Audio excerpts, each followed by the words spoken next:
Imagine you are in the examination hall. You see a big pie chart in the question paper and you are thinking, what do I write? Don't panic.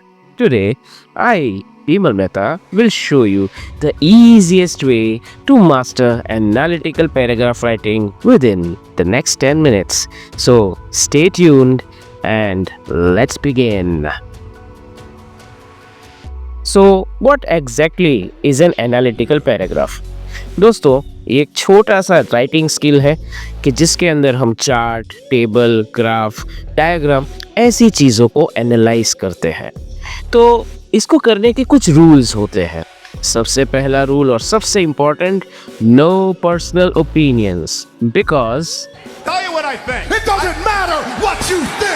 yes, it is based on observations, facts, analysis and conclusion. तो इसको याद करने का एक simple तरीका है, याद रखें OIC। अब OIC क्या है? O stands for observation। सबसे पहले ये दिखाइए कि आपका डेटा बता क्या रहा है, आपका डेटा शो क्या कर रहा है। आपकी पहली और दूसरी सेंटेंस के अंदर चार्ट या ग्राफ या जो भी आपको डायग्राम दिया है उसको इंट्रोड्यूस कीजिए। इससे एक टोन सेट होता है एंड इवन पेपर चेक करने वाले व्यक्ति को भी समझ आता है कि आपने कुछ तो पढ़ा है। Second is the I, that is the interpretation. आपके ट्रेंड्स जो है वो क्या शो कर रहे हैं, कौन सा डेटा, कौन सा पैरामीटर हाईएस्ट है, लोएस्ट है, कौन सी चीज़ को आप कंपेयर यहाँ पर कर रहे हैं। तो ये चीज़ इंटरप्रिटेशन से होती है। And the last C stands for conclusion, कि जिसका मतलब है कि आपने ओवरऑल पिक्चर के अंदर से क्या एनालाइज किया। फर्स्ट ऑफ ऑल OIC याद रखें, ऑब्जर्व, इंटरप्रेट एंड कंक्लूड। लेकिन साथ साथ में कुछ चीज़ों का ध्यान रखें कि आप इसके अंदर लिखेंगे किस भाषा में। सबसे पहले the language should be formal and objective. I think, in my opinion, ऐसा यहाँ पर यूज़ नहीं करना है। Second point is use connectors. जैसे अगर आप कोई चीज़ ऐड करना चाहते हैं, आप कोई पॉइंट ऐड करना चाहते हैं तो आप उसमें यूज़ कर सकते हैं मोर ओवर या इन एडिशन। दूसरा, अगर आप कोई चीज़ का कॉन्ट्रास्ट दिखाना चाहते हैं तो आप उसमें यूज़ कर सकते हैं हाउएवर या फिर on the other hand. And जब कंक्लूजन दिखाना हो तो थस या ओवरऑल जैसे वर्ड्स का आप यूज़ यहाँ पर कर सकते हैं। सो एक एग्जाम्पल से समझते हैं।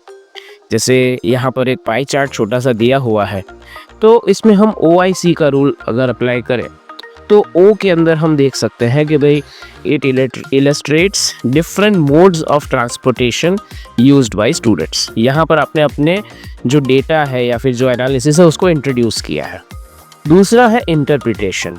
इंटरप्रिटेशन शोज जैसे most of the student travel by bus, 25% by bicycle, 20% on foot, 10% by car and auto rickshaws are the least preferred mode of transport, only 5% people use it. ये एक आपका बेसिक एनालिसिस है। आप इसके अंदर और जो है वो एक्सप्लेन कर सकते हैं, लेकिन 50 to 70 वर्ड्स के अंदर ये आपका इंटरप्रिटेशन जो है वो जनरली हो जाना चाहिए। 5 मार्क का अगर आपको ये पूछते हैं तो आपका overall data analysis should not go more than 120 words. And the last one is the C, that is conclusion. आप इसको बता सकते हैं ओवरऑल, जैसे हमने अभी समझा ओवरऑल वर्ड का यूज़ किया। Overall buses are the most preferred mode while the auto rickshaws are the least popular। ये आपने यहाँ पर कंक्लूड कर दिया। सो जनरली 5 मार्क के अंदर आप इस पूरे डेटा एनालिसिस को 3 हिस्से में डिवाइड कर सकते हैं, ऑब्जर्वेशन, इंटरप्रिटेशन और कंक्लूजन। तो जब नेक्स्ट टाइम आप एग्जाम के अंदर डेटा एनालिसिस या फिर एनालिटिकल पैराग्राफ राइटिंग देखें तो रिमेंबर द 4S। कौन कौन से? सबसे पहला start, that is introduction of the graph. Second, show the highlight features. Third, study, compare and analyze. और last है sum up, give a short conclusion. So OIC and 4S will give you full 5 marks in the exam. हमारे video को देखते रहिए, like करते रहिए, अपने friends तक पहुंचाइए। एंड 10th स्टैंडर्ड के अंदर ये एक बहुत ही इंपॉर्टेंट क्वेश्चन है, 5 मार्क का पूछा जाता है। अगर आप 11th और 12th स्टैंडर्ड गुजरात बोर्ड से हैं तो डेटा एनालिसिस या डेटा इंटरप्रिटेशन के नाम पर ये आपको एग्जाम में पूछा जा सकता है। Okay, thank you very much. Next time मिलेंगे, तब तक के लिए कीप रॉकिंग।